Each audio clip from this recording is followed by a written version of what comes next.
ನನ್ನ ಮನೆಯನ್ನು ಮಾರಾಟಕ್ಕೆ ಇಟ್ಟಿದ್ದೆನು. ಅನೇಕ ಜನರು ಈ ವ್ಯವಹಾರಕ್ಕೆ ಬಂದು ಹೋಗುತ್ತಿದ್ದರು.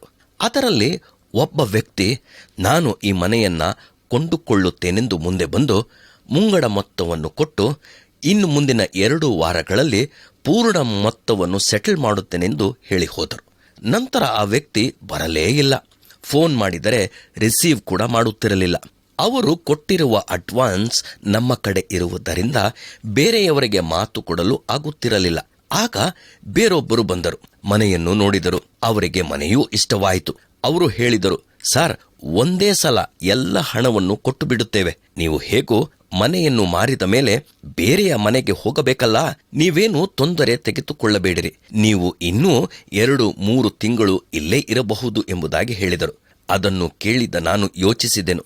ಸರಿ ಆಯಿತು, ಇವರಿಗೆ ಕೊಡೋಣವೆಂದು ಮನೆಯನ್ನು ಅವರಿಗೆ ಮಾರಿಬಿಟ್ಟೆವು. ಎಲ್ಲವೂ ಒಳ್ಳೆ ರೀತಿಯಲ್ಲಿ ಮುಗಿಯಿತು.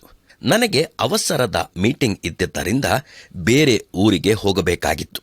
ಊರಿಗೆ ಹೋದ ನಂತರ ಮಾರನೆಯ ದಿನ ನನಗೊಂದು ಫೋನ್ ಸಂದೇಶ ಬಂದಿತು. ಆ ಸಂದೇಶ ಹೀಗಿತ್ತು, ಸರ್, ನೀವು ಯಾವಾಗ ಮನೆ ಖಾಲಿ ಮಾಡುತ್ತೀರಿ ಎಂಬುದಾಗಿ.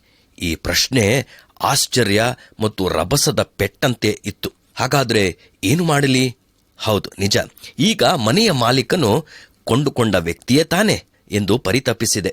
ಪ್ರಿಯರೇ, ಗಮನಿಸಿರಿ, ಹೀಗೆಯೇ ನಮ್ಮ ದೇಹಕ್ಕೂ ಪ್ರಾಣಕ್ಕೂ ಒಡೆಯನಾದ ದೇವರು ಈ ಹೊತ್ತು ನಮ್ಮನ್ನು ನೋಡಿ, ನನ್ನ ಮನೆಯನ್ನು ಯಾವಾಗ ನನಗೆ ಒಪ್ಪಿಸಿಕೊಡುವಿರಿ ಎಂಬುದಾಗಿ ಕೇಳಿದರೆ ನಮ್ಮ ಉತ್ತರ, ನಮ್ಮ ಪ್ರತಿಕ್ರಿಯೆ ಹೇಗಿರುವುದು ಮತ್ತು ಏನಾಗಿರುವುದು? ದಯಮಾಡಿ ಆಲೋಚಿಸಿ ನೋಡಿರಿ. ನಾನು ಹೇಳುವುದು ಸರಿತಾನೆ? ಹೌದು ಪ್ರಿಯರೇ, ನಾವು ನಮ್ಮ ಸ್ವಂತ ಸ್ವತ್ತಲ್ಲ, ಕ್ರಯಕ್ಕೆ ಕೊಳ್ಳಲ್ಪಟ್ಟವರು. ಆದುದರಿಂದ ನಮ್ಮ ದೇಹದಲ್ಲಿ ದೇವರ ಪ್ರಭಾವವನ್ನು ಪ್ರಕಾಶಪಡಿಸಬೇಕೆಂದು ಬೈಬಲ್ ಹೇಳುತ್ತದೆ.